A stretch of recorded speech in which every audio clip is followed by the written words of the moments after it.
Key verses with Nikki, Matthew chapter 2, verses 1 and 2. After Jesus was born in Bethlehem of Judea in the days of King Herod, wise men from the east arrived unexpectedly in Jerusalem, saying, "Where is he who has been born King of the Jews?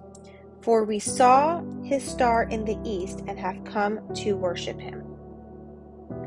Today's key verses are 1 and 2 because it is describing how Jesus is born and the three wise men saw the star and want to go and worship him. The key message is that the wise men must have studied Hebrew scriptures to understand the timing and signs of the Messiah's birth. And the question is, are you studying the scriptures and letting the Lord reveal the times and signs in your life? The Lord wishes to reveal himself to you, but first he calls you to study and sit under him. My question is, are you willing? Today's prayer is, Lord, I want to know you. I want to experience deeper revelation of you.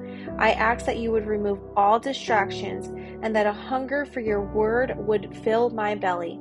Saturate my taste buds with your word so that you may satisfy my appetite. In Jesus' name, amen.